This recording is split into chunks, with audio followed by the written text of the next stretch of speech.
आज महाशिवरात्रि का पावन पर्व है महाराज जी। महाराज जी, महादेव जी का आपके जीवन में क्या भूमिका रहा है महाराज जी, पूरे जीवन में? कैसे वाणी उनकी कृपा का वर्णन करे। बचपन से लेकर के आज तक वही संभाल रहे हैं।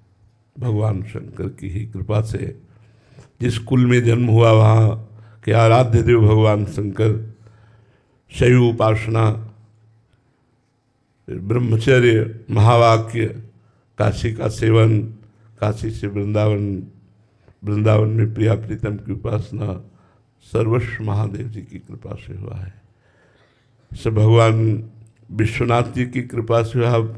उस कृपा को वाणी की सामर्थ्य नहीं कि वर्णन कर सके, जैसी कृपा भगवान शिव। और ये हम निश्चित कहते हैं, जिस पर भगवान शिव की कृपा नहीं है वो कभी प्रेम को प्राप्त नहीं हो सकता, आत्मबोध को प्राप्त नहीं हो सकता।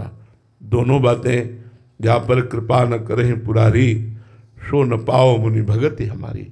जिस पर त्रिलोचन भगवान चंद्रमौलेश्वर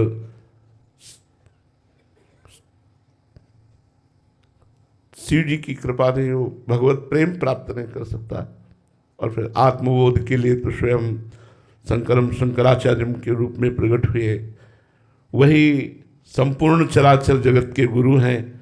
जब जहाँ जैसी आवश्यकता होती है वैसे ही आचार्य रूप धारण करके पहले पिपासा जागृत करते हैं, फिर इष्ट रूप से उस पिपासा को शांत करते हैं। सारा खेल शिव का ही है।